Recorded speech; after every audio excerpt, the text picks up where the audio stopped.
Hola, hola. Continuamos este 15 de agosto, donde en Costa Rica se celebra el Día de la Madre, con el tema en el amor del espíritu, los grandes conflictos. Coincidencia, los grandes conflictos surgen para que los resolvamos, para que yo los resuelva. Entonces, sí, feliz Día de la Madre en Costa Rica. Feliz Día de la Asunción de la Virgen en los otros países que sean católicos. Y si no, feliz 15 de agosto 2022. Bien, vamos a seguir con la lectura de El amor del espíritu. Bien, aquí está. Cierro campaña. Cierro campaña contra que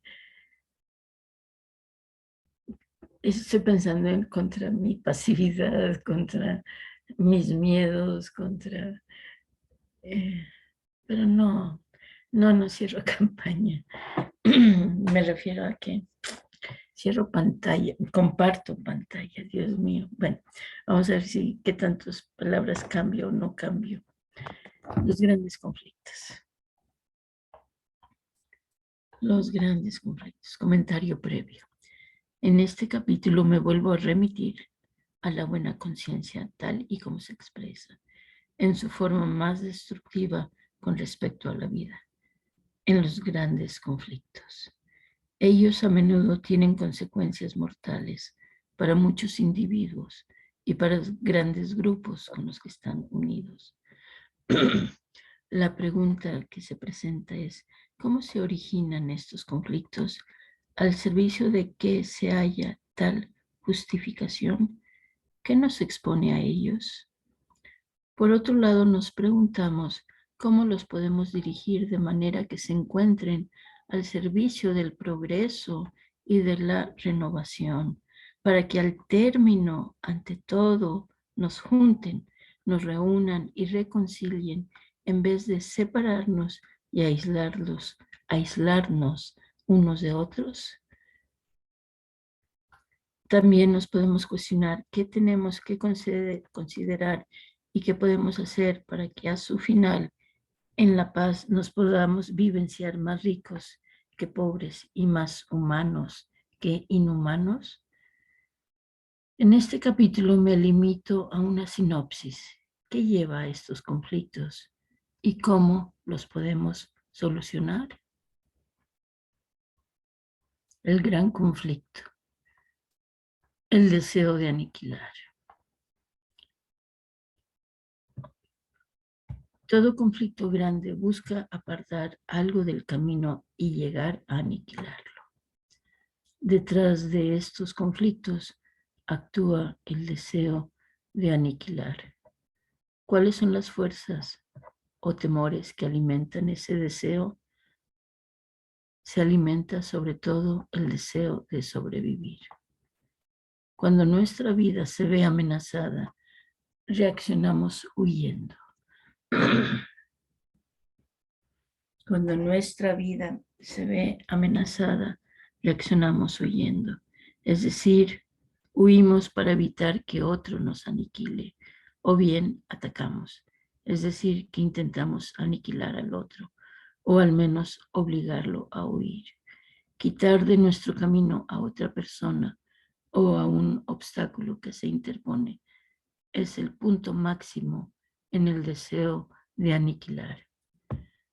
En tales momentos, por lo general, no solo se trata de matar al otro, sino también de apropiarse tanto de él como de todo lo que le pertenece. También eso sirve para sobrevivir. Es verdad que el canibalismo nos espanta, pero solo en apariencia, porque aún hoy existen personas que en ciertas situaciones se aseguran la supervivencia a costa de otros. Con frecuencia es inevitable que para poder sobrevivir incorporemos a nosotros mismos aquello que hemos aniquilado. Es verdad que también nos alimentamos con lo que la naturaleza nos ofrece por su propia voluntad, sus frutos, por ejemplo, pero en otras ocasiones primero debemos matar para luego poder incorporar aquello a nosotros. Eso ocurre sobre todo con los animales. ¿Son tan inhumanos estos conflictos? Me estoy refiriendo en especial a los conflictos mortales. En una situación de máxima necesidad, no podemos escapar de ellos. Por un lado, los conflictos aseguran la supervivencia, mientras por otro, la amenaza. Es por esto que desde el comienzo el hombre también ha intentado solucionar sus conflictos en forma pacífica. Por ejemplo, ha establecido acuerdos y definido fronteras, ha formado grupos más pequeños que se rigen por leyes y comparten la conducción. De este modo, un orden legal mantiene a los conflictos mortales dentro de ciertos límites, en especial mediante el monopolio de poder de un gobernante, quien limitará la acción de individuos o subgrupos cuando estos busquen solucionar sus conflictos de forma violenta. Este orden es externo. Este orden es externo. Iba a leer extenso y también. Este orden es externo. Se basa, por un lado, en un acuerdo. Especialmente se basa en el temor al castigo máximo, la exclusión del grupo y la pena de muerte. Es decir, este orden se impone por la fuerza y, por tanto, constituye al mismo tiempo un conflicto y una lucha. Sin embargo, este conflicto responde a un orden que está al servicio de la supervivencia del grupo y de cada uno de sus miembros. Por consiguiente, el orden legal pone límites al deseo individual de aniquilar, y cuando éste se desborda, la persona y el grupo quedan protegidos por el orden legal. Si estos límites no son respetados, como ocurre en la guerra o cuando colapsa el orden legal en caso de revolución, por ejemplo, entonces el deseo primario de aniquilar estalla y sus consecuencias son desastrosas. El desplazamiento del deseo de aniquilar. En grupos donde el orden legal protege al individuo de los efectos del deseo de aniquilar propio y ajeno, hay veces en que el deseo de aniquilar queda desplazado a otros niveles. Por ejemplo, se desplaza al campo de la política y también a muchas disputas científicas e ideológicas.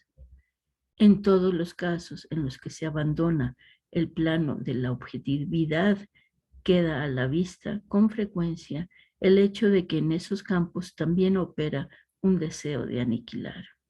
En lugar de encarar una búsqueda conjunta hacia la mejor solución y una observación y un examen conjuntos basados en el tema a tratar, los representantes del otro partido o de otra tendencia son difamados a nivel personal, muchas veces con calumnias e injurias.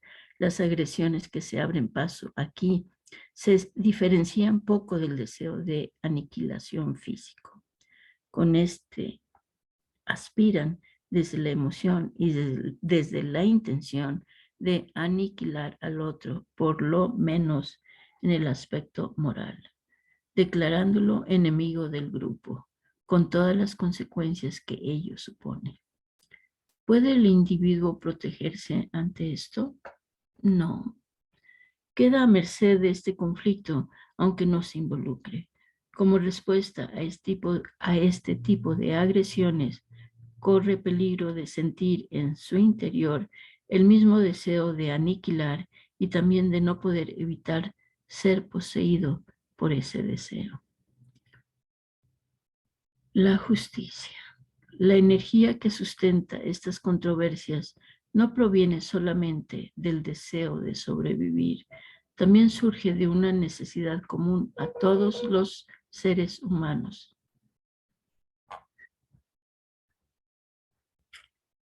La energía que sustenta estas controversias no proviene solamente del deseo de sobrevivir, también surge de una necesidad común a todos los seres humanos.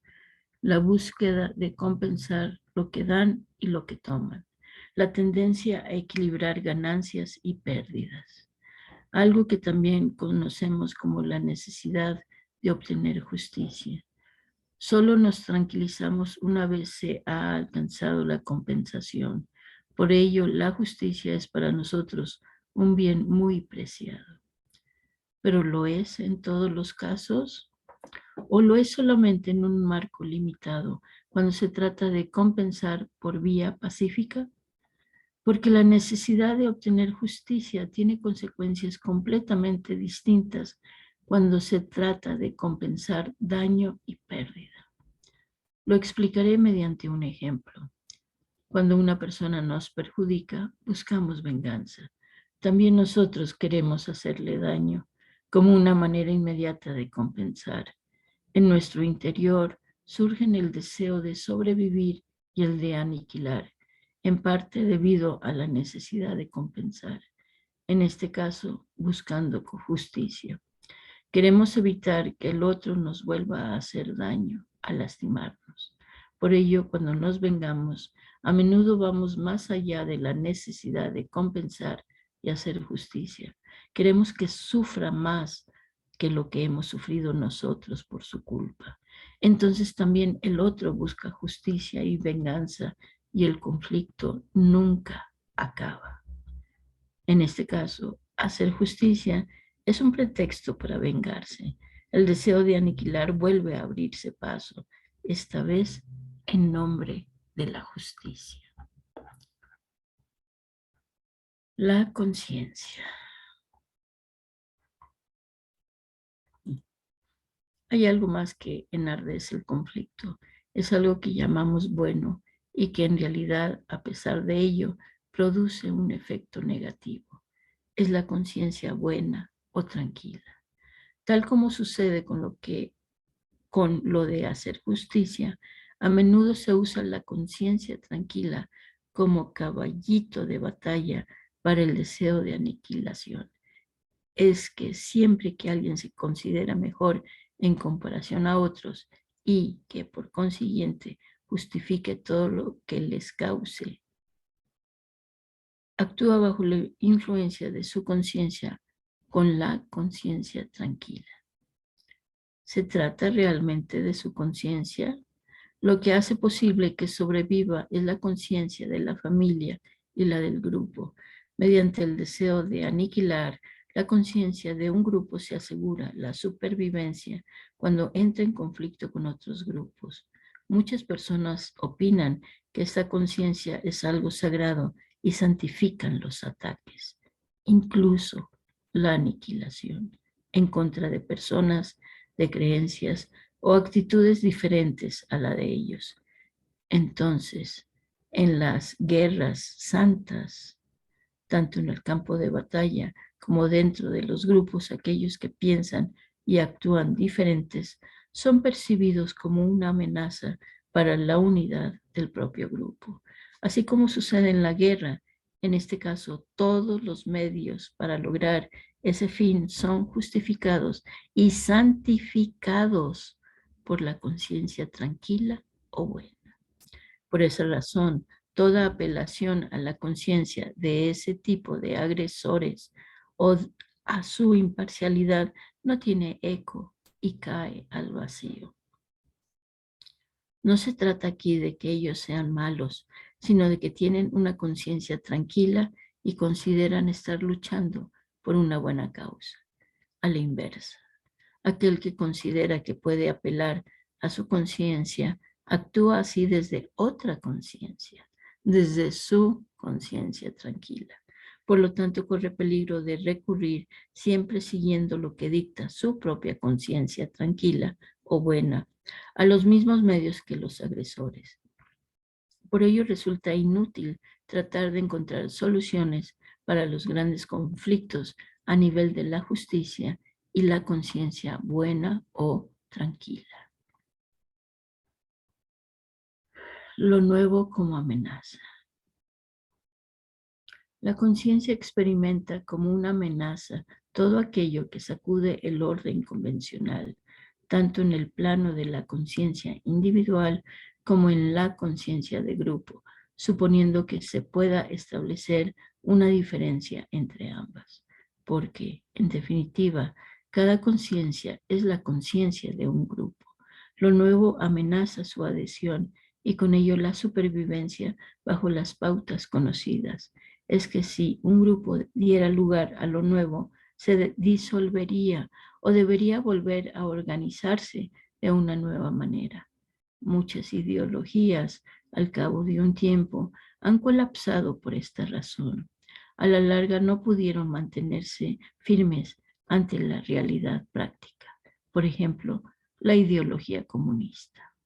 El colapso solo ocurrió luego de que, en pos de la supervivencia de los grupos que seguían esa ideología, muchos de los que habían llamado la atención sobre lo ilusorio de la misma fueran ejecutados o quedaron a merced de las hambrunas sobrevenidas como consecuencia del intento de conservar el sistema comunista. Solo cuando los grupos que se forman en base a nuevas comprensiones son lo suficientemente fuertes como para proteger a sus miembros ante el deseo de aniquilación de los grupos anteriores, sus adeptos tienen la vida asegurada. Solo cuando los grupos que se forman en base a nuevas comprensiones son lo suficientemente fuertes como para proteger a sus miembros ante el deseo de aniquilación de los grupos anteriores, sus adeptos tienen la vida asegurada. Aquel que osa adelantarse antes de tiempo está en peligro. Muchos herejes y otros divergentes dieron su testimonio de alerta. Pero ¿eran malos aquellos que crucificaban a los herejes o los que quemaban públicamente en la hoguera? Luchaban por la supervivencia de su grupo y en consecuencia luchaban por sobrevivir. Su deseo de aniquilar estaba al servicio de sobrevivir. Seguían las indicaciones de una conciencia tranquila, una buena conciencia. El rechazo interiorizado. Si una persona rechaza a otra bajo la influencia de su conciencia tranquila, cualquiera sean las razones, también debe cederle un lugar en su alma a consecuencia de la presión que ejerce sobre ella otra instancia del alma. Esto queda a la vista cuando de repente vive en carne propia algo que ha rechazado en el otro, por ejemplo, su agresión. Pero el objeto de la agresión fue transferido. La agresión no se dirige a la misma persona que la del perpetrador a quien rechazó, sino a otras personas que ha vinculado con el perpetrador, quizás sin que éstas verdaderamente lo sean. Por ello, para esa persona permanece oculto el hecho de que en su caso se trata tan solo de un desplazamiento, porque el impulso sigue siendo el mismo. Sin embargo, mediante un modo extraño y compensador, una instancia interna oculta hace que la conciencia tranquila y al mismo tiempo ciega caiga en su propia trampa y fracase. En este contexto hay una transferencia más. Lo que nosotros personalmente rechazamos y negamos es combatido no en nuestro interior, sino en otra persona, tal como Freud lo describe en sus tratados sobre las proyecciones. Una transferencia adicional se demuestra mediante el hecho de que los hijos encarnan en sus actitudes aquello que uno de sus padres rechaza. Eso se ve, por ejemplo, en muchos casos de radicalismo de derecha. A menudo, a través de su extremismo, honran al padre rechazado o despreciado por parte de la madre. Pero también lo vemos en muchos de los que combaten a los radicales de derecha. Lo hacen con la misma agresividad y aplicando los mismos medios, pero todos con la conciencia tranquila o buena.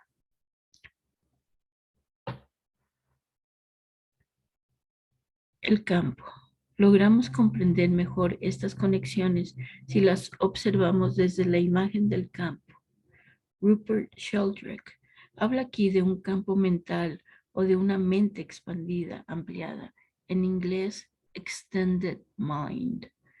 Él observó que entre los seres vivos existe una comunicación que solo se puede comprender si suponemos la existencia de un campo mental dentro del cual permanecen y se mueven. ¿De qué otro modo se explicaría el hecho de que un animal se oriente justamente hacia la planta que necesita para aliviar una molestia de su cuerpo? O que un perro sepa cuando su amo emprende el camino de regreso al hogar. Lo mismo ocurre con los fenómenos que se observan en las constelaciones familiares y solo resultan comprensibles partiendo de la suposición de ese tipo de campo compartido. Por ejemplo, que cuando los representantes de ciertos miembros de una familia ocupan una posición en relación con otros, repentinamente sienten como las personas que representan, aunque no sepan nada sobre ellas. En ese campo, todos están en resonancia con todos los demás. Nada ni nadie puede caer fuera de ese campo. Incluso lo pasado y los muertos continúan presentes y actuando. Por lo tanto, todo intento de excluir a alguien o deshacerse de él o ella está condenado al fracaso. Por el deshacerse de él o ella está condenado al fracaso.